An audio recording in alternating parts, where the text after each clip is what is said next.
को एक बात कहता हूं जो बड़ी मुश्किल बात है समझना। अंतरयान वंदिता एतः युजतः योगम उत्तमम मया संपाधानस्य कालशपणः हेतवः। भक्ति के विद्वान पंडितों का कहना है योग सिद्धियां जिनका मैंने उल्लेख किया है वास्तव में उस परम योग का अभ्यास करने वाले व्यक्ति के लिए अवरोधक है। जो परम भक्ति में लगा है उसके लिए योग सिद्धियां क्या है उद्धव? अवरोधक है, बैरियर है, ऑब्स्टेकल है।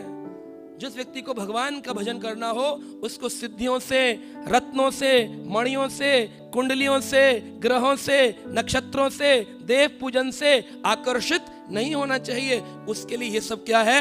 देव पूजन करना, मणियां पहनना, कुंडलियां दिखाना, ये सब क्या है? योगिक क्रियाएं करना अवरोधक है। मैं नहीं बोल रहा हूं, भगवान कृष्ण उद्धव कोई बात 11वें स्कंद के 15वें अध्याय में इस श्लोक में बोली है, 33 नंबर श्लोक में।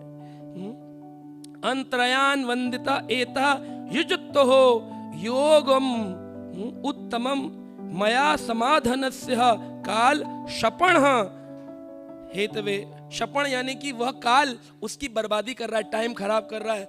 योगा करना, मणियां पहनना, ज्योतिष के पास जाना, ग्रह नक्षत्र देखना, देव पूजन करना, ये सब उसके भक्ति के लिए अवरोधक है। जिसके द्वारा वह मुझे सीधे समस्त जीवन सिद्धियां, अगर वो केवल मेरे पास आ जाए तो जीवन में उसको 18 सिद्धियां प्राप्त होंगी, संपूर्ण शरीर रोग से निरोगी हो जाएगा और वो आनंदित होकर के मेरे धाम में प्रवेश कर सकता है।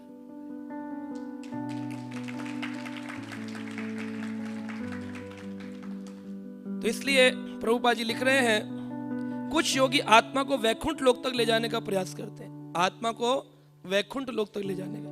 भक्ति योग से तो आत्मा सीधे वैकुंठ लोक वैसे ही चली जाती है, उसके लिए प्रयास करने की आवश्यकता है। जहां जीवन आनंद तथा ज्ञान से नित्य पूर्ण रहता है, भक्ति योग को समस्त योग पद्धतियों में श्रेष्ठ समझा जाता है। अब तो भगवान ने कह दिया कि योगिक सिद्धि तुम्हारे लिए अवरोधक है, अणिमा महिमा सिद्धि प्रयास ही मत करो पाने का। अब आप प्रश्न देखो, कितनी सुंदर बात है। जैसे अभी हमारी प्राणों की प्रतिष्ठा, पुनः प्रतिष्ठा हुई, मंदिर यहां आ गया, 2-4 साल बाद मंदिर नए मंदिर में जाएगा। तो भगवान वहां थे, भगवान यहां आ गए। कैसे आ गए? बोले विग्रह के अंदर भगवान समाविष्ट हो जाते हैं। क्यों? भगवान के पास एक सिद्धि है जिससे वह सूक्ष्मतर से सूक्ष्म तक बन जाते हैं, छोटे बन जाते हैं, अणु से भी छोटे, एटम बन जाते हैं और उस मूर्ति विग्रह में प्रवेश कर जाते हैं। ये तो चलो फिर भी बड़ी विग्रह है, छोटे से छोटे, इतने छोटे में भी भगवान अणु में प्रवेश करते हैं।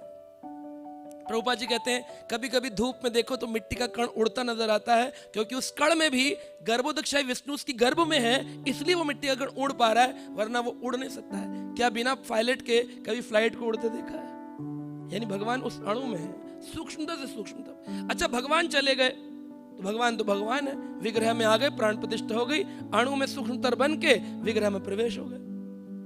प्रभुपाद जी की मूर्ति, आचार्यों की मूर्तियां लगी हुई हैं, तो इनके अंदर अणु में प्रवेश किया कि नहीं आचार्य ने?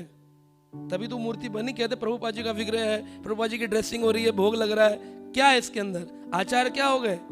अणु बनकर प्रवेश हुए। लेकिन बताओ आप, 70 साल में प्रभुपाद जी ने कहां पर अणिमा महिमा सिद्धि के लिए कोई प्रयास किया? केवल हरि नाम का प्रचार करने से, हरि कथा करने से व्यक्ति को 18 सिद्धि मिलती हैं। वो अपने विग्रह के अंदर सूक्ष्मतर होकर प्रवेश करता है और भक्तों के द्वारा दिए गए भोजन को स्वीकार कर सकता है।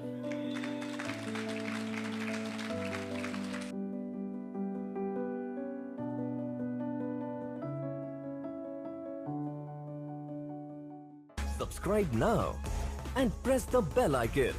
Never miss an update.